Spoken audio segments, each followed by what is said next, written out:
And welcome to our second annual Juneteenth Raising of the Flag ceremony. This is like really extremely exciting for me. One, we've been celebrating Juneteenth for a number of years here in Milwaukee, as you all know, but this is only the second time in the city's history that we at the local level have raised the flag and made it an official citywide type of event. And so we are really excited that we get to do this today. And I want to thank all of my colleagues who are standing in solidarity and support with us, some of whom you will hear from today. I promise we will make this brief because it is about the day. It is about the flag and the history behind it. So with that, I'm going to give you just a little bit about the flag, and then I will kick it off to my other colleagues. So the controversy, or the question I should say, is always around, the last year it's been around, what is this flag? What does it look like? Why is it not red, black, and green? So I'm going to give you just a little bit of history on this so that we can report it properly and we can continue to educate our community. So the Juneteenth flag symbolizes freedom and justice for Black Americans and African Americans across this country. This is our Independence Day. So the colors of the flag are similar to the United States flag because all Americans are able to understand and recognize the importance, or should be, recognize the importance of the African American history. So we are Americans, we are African, and we are blending together. So it was purposeful to have the red, the blue, and the white colors for the Juneteenth flag. It was deliberately chosen by Ben Haith, who along with others collaborated to showcase the African Americans were always Americans even throughout slavery. The Black community is one with America. The colors were chosen to further the notion that Americans must ensure that citizens of all have access to liberty and justice. And so it is a noticeable feature of the flag is with the star and the arc. The star is another collaborative effort commemorating the United States flag, which represents Black people free in all 50 states. The Emancipation Proclamation was first read and acknowledged in Galveston, Texas in 1865, years after it was signed. And so we were not all free on 1863. And so it is important that we take this moment and literally realize that this is our Black history, this is our Freedom Day. And so it was celebrated by the freed slaves in Galveston, Texas in 1866. What they tried to do was to celebrate this day and commemorate it.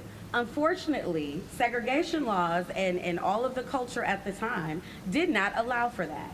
So what they did was got together in a space that they could, dressed to the nines to combat the notion of slavery and raggedy, tattered clothes that they were supposed to be dressed in, and decided to celebrate in their own way. And so we now have Juneteenth as a result. So make sure that you drink your strawberry soda, eat your red velvet cake, your strawberry cake, and anything red to commemorate the day, because what they were doing with the red symbolizes honoring all those slaves who had died. And so today is not just another day. Well, June 19th is not just another day. It is literally our African American Freedom Day.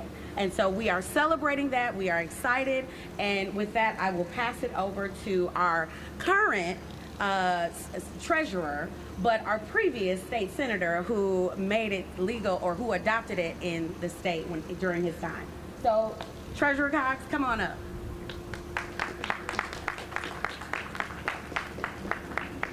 Good afternoon. Uh-oh, I'm going to have to do you all like Malele does. We're going to do it again. Good afternoon. Good afternoon. Thank you. I need some backup here. This is our 50th Juneteenth. Give that a round of applause. And I'm glad to say I was at the first, okay? And over the years, I was saying, this is so great. This should be a state holiday because at the time I was a state senator.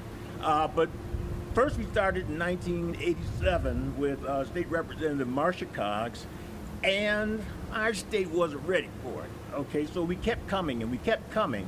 And in 2009, Wisconsin became the 32nd state to make Juneteenth a state holiday.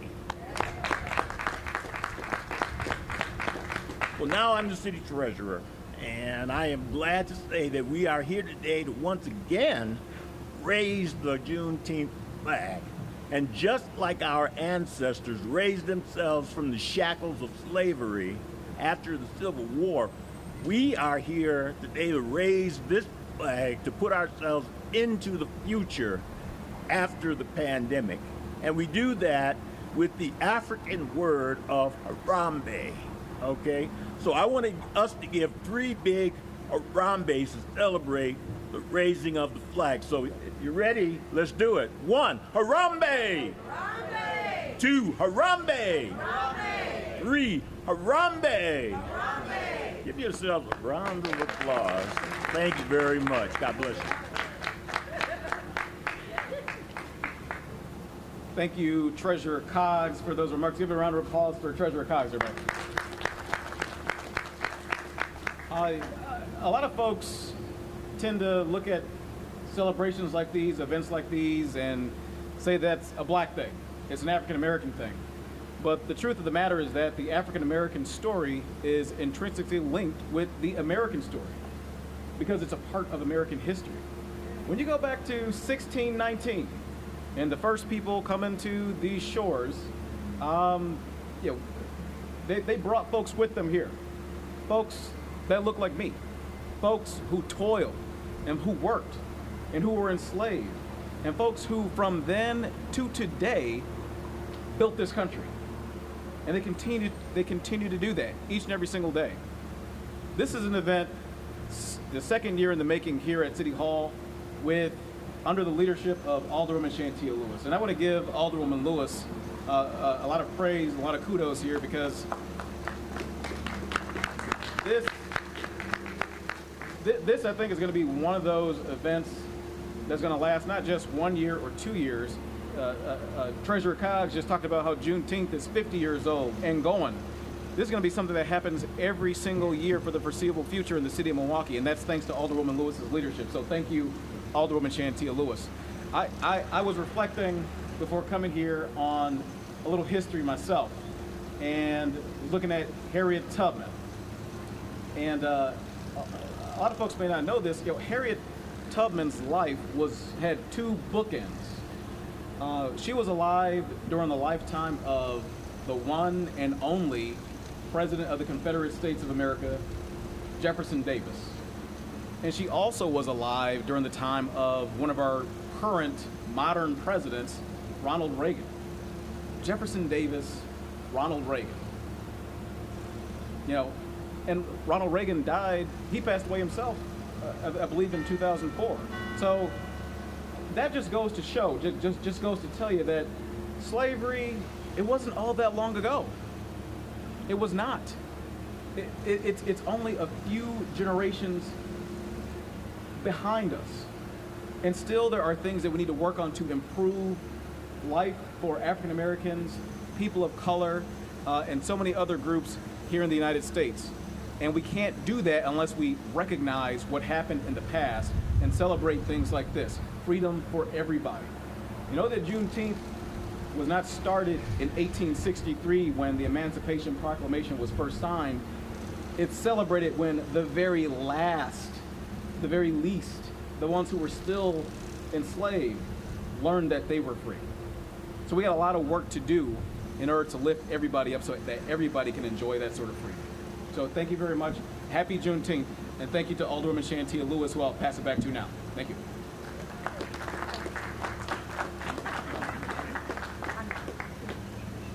Only Alderwoman Lewis can get me to speak without even prompting me. But my name is Jamal Smith. I'm the Violence Prevention Manager for the City of Milwaukee Health Department Office of Violence Prevention. Definitely an honor to be here, a part of this historic celebration. And what I really think of when we talk about Juneteenth is people really recognizing that there is no America without African Americans. There is no America without African Americans. So the fact that we are here now in a space where we are celebrating the full liberation of black people by acknowledging Juneteenth is definitely worthy celebration. It's a worthy time to be excited, but at the same time, we can't be complacent, because we understand that as much as we celebrate Juneteenth, we also recognize that there are injustices that are still happening, that black people are still experiencing. So we use this as a means to say, although we've reached a plateau, we have ways to go. So what I really want people to think of is, as we are commemorating Juneteenth Day, as we are celebrating, as we are having a great time this weekend and moving forward, don't let this be the only moment that we think of the ways in which we're able to truly change the lifestyles for all people, including African Americans. Don't let this just be symbolic. Let there be some substance behind the ways in which we're moving towards a direction where all people are able to fully live a high quality of life, right? It's all about laissez-faire, right? Life, liberty, and pursuit of happiness. Where we understand that there are people who haven't been able to experience that, most notably African Americans. So we use this day, we use Juneteenth Day as a day to recognize that there was some form of liberation, but we also know we've got more to do. And we're going to continue doing that as a city, from grassroots all the way up until to the mayor's office, and on the state level, on the national level. That's what prevention looks like. In order to truly change the conversation about violence prevention, that we have to think different than we have been and start looking at better ways to improve the quality of life for all people. But with that said, I'm definitely honored to be here. Looking forward to the celebration. Happy Juneteenth for everybody. I love that. I love that. Thank you, Jamal. So I just want to say a few quick final words before we do what we came here to do, and that I would be remiss if I did not honor my colleagues who are not here. Because of scheduling conflict, they were not able to be here, but we're really saddened by the fact that they were not able to help raise the flag with us. So I just wanted to quickly shout out Alderman Hamilton, who is working hard for the city, Alderwoman Coggs, who is working hard for the city, Alderwoman Dodd, Alderman Stamper, and Alderman Rainey, who are still working hard for the city, but their hearts are with us right now as we are about to raise this flag. And I just want to end on this note. As we're celebrating Juneteenth this entire week, and especially this weekend, we want to make sure that we are remembering those that came before us, remembering our ancestors that we lost to help us to get the freedoms that we have right now, and remembering those and honoring those who are still fighting to this day to ensure that we have quality of life for all. So that is what this moment, this Juneteenth looks like: celebration and liberation. And so as we begin to raise the flag, I want to just say a big old happy Juneteenth, City of Milwaukee. We are going to celebrate, and then we're going to get back to work. So let us raise the flag.